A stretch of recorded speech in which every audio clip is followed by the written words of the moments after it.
Bonjour à toutes et à tous, bienvenue dans cette émission Épistéo avec le philosophe Alexis Masson. Aujourd'hui, nous poursuivons notre interrogation sur la définition de Dieu. Dieu, qu'est-ce que ça veut dire exactement ? Alors, Dieu peut-il tout faire ? Est-il vraiment tout puissant comme on le dit habituellement ? En bref, Dieu est-il omnipotent ? Alors, pour commencer, Alexis, peut-on peut-être définir l'omnipotence ? Alors, l'omnipotence est un terme d'origine latine qui signifie très brièvement toute puissance. Omnipotence, toute puissance. Donc autrement dit, l'omnipotence désigne la puissance infinie de Dieu, la puissance illimitée de Dieu. Autrement dit, de manière négative, rien n'est impossible à Dieu. Alors, pourquoi est-il omnipotent ?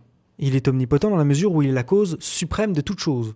S'il est la cause de toute chose, il n'y a rien qui devrait pouvoir le limiter, puisque si l'on imagine la moindre contrainte qui pourrait s'exercer sur la volonté de Dieu, eh bien dans la mesure où il en serait la cause, ça ne peut pas être une contrainte puisqu'il l'aurait voulu lui-même. Autrement dit, il est impossible de concevoir en Dieu une contrainte contre sa volonté puisqu'il est la cause de toute chose. Tout dépend de lui et lui-même n'est dépendant de rien, il n'est limité par rien. Donc on ne peut pas imaginer une limitation à sa puissance.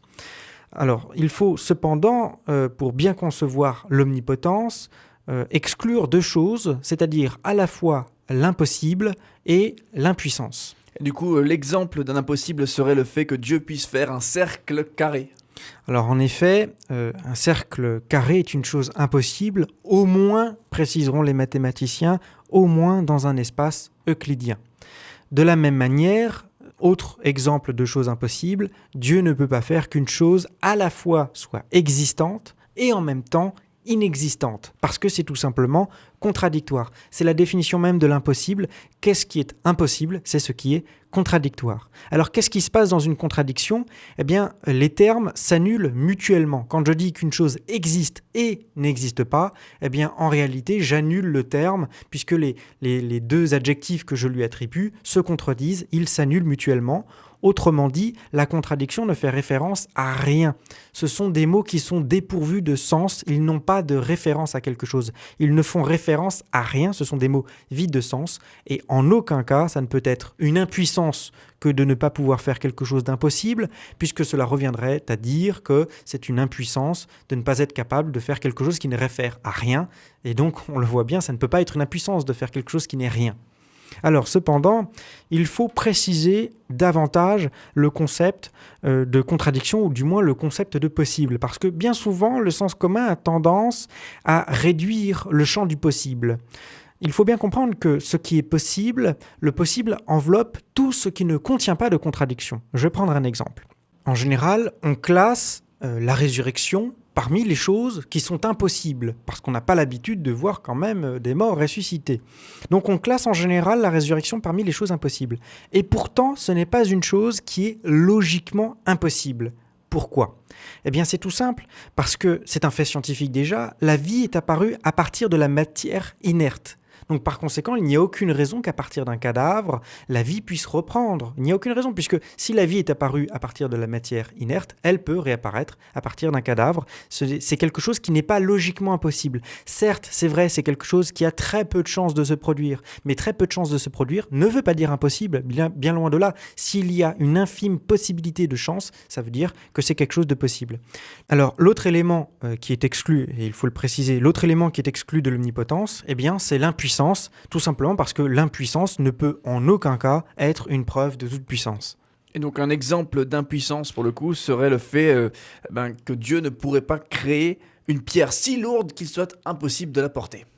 Alors effectivement, si Dieu pouvait créer une pierre si lourde qu'il ne puisse la porter, eh bien cela signifierait qu'il est impuissant. Alors en quel sens ? C'est très simple. Si Dieu peut créer une pierre qui est trop lourde pour lui, si elle est trop lourde pour lui, c'est qu'il est impuissant. Et s'il ne peut pas le faire, ça veut dire encore une fois qu'il est impuissant.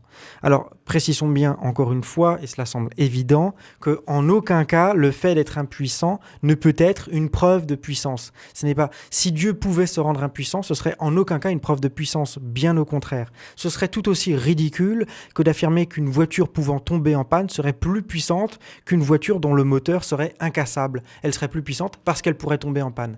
Ce n'est en aucun cas une preuve de puissance de la voiture. Écritures. De la même manière, si Dieu peut se rendre impuissant, ce ne serait en aucun cas une preuve de puissance. Donc comprenons bien que l'omnipotence divine exclut toute action qui puisse impliquer en lui une imperfection ou une impuissance. Et parmi ces actions-là, il faut ajouter encore le fait de se suicider. Alors ça semble assez évident, parce que si on se suicide, on n'a plus aucune puissance. Mais également le fait, par exemple, de courir ou de nager. Alors ce ne sont que des exemples parmi d'autres, mais pourquoi les prend-on ? Pourquoi courir et pourquoi nager ? Eh bien parce que le fait de courir ou de nager, ça implique un déplacement. Et donc une limitation dans l'espace, pouvoir passer d'un espace à un autre, un espace dans lequel nous ne sommes pas encore. Donc une limitation dans l'espace. Là encore, la toute-puissance exclut ce genre d'action parce que ce sont des actions qui impliquent une limitation. Je le répète encore une fois, l'impuissance n'est certainement pas une preuve de toute-puissance, mais bien sa négation. Et si on prend un autre attribut de Dieu, donc la bonté parfaite de Dieu, est-ce que là aussi il n'y a pas une limitation, enfin est-ce qu'il n'y aurait pas plutôt une limitation à la puissance de Dieu ? Alors, on pourrait se dire effectivement que Dieu étant parfaitement bon, il ne veut pas le mal, et par conséquent, il ne fait pas d'action mal, et on pourrait se demander, mais du coup, est-ce qu'il pourrait vraiment faire des actions mal, sachant qu'il est parfaitement bon ? On pourrait se dire, non, c'est impossible. Eh bien, là, je crois que l'on confond deux facultés en Dieu. On confond d'une part sa puissance, et d'autre part sa volonté. Ce n'est pas parce que Dieu ne veut pas accomplir une action mauvaise qu'il ne peut pas le faire. Comprenons bien que Dieu, si on considère uniquement sa puissance, peut faire le mal. Il en a parfaitement la possibilité, il en a parfaitement la capacité. Et néanmoins, si on considère sa volonté, il ne le veut pas. Et c'est pourquoi il ne le fait pas. C'est pas parce qu'il ne le peut pas, mais c'est parce qu'il ne le veut pas. Je prendrai juste un exemple assez simple. C'est un peu comme pour nous, êtres humains. La majorité d'entre nous, nous ne voulons pas assassiner notre voisin. Et pourtant, on ne peut pas en conclure que nous ne pouvons pas assassiner notre voisin parce que nous ne le voulons pas. Là encore une fois, la volonté et la puissance sont deux choses clairement distinctes. Donc Dieu peut faire, pour résumer, Dieu peut faire absolument tout ce qui est logiquement possible, mais sa volonté étant amour, il ne veut que le bien. Et c'est ce que je viens de dire à l'instant. Ce n'est pas que Dieu ne peut pas faire le mal, mais c'est qu'il ne le veut pas. Il ne veut faire que le bien. Donc c'est vrai que c'est parfois difficile de voir le fait que Dieu ne veut que le bien, mais il faut bien comprendre que c'est parce que notre connaissance, en réalité, est relativement limitée. Merci beaucoup Alexis pour ces éléments de définition concernant Dieu. Donc aujourd'hui, on s'est interrogé sur l'omnipotence, donc la puissance de Dieu et justement des éléments de définition. On te retrouve sur ton site internet episteo.com. On te retrouve également très bientôt pour une nouvelle émission Episteo. Retrouvez les émissions Episteo sur le site www.episteo.com.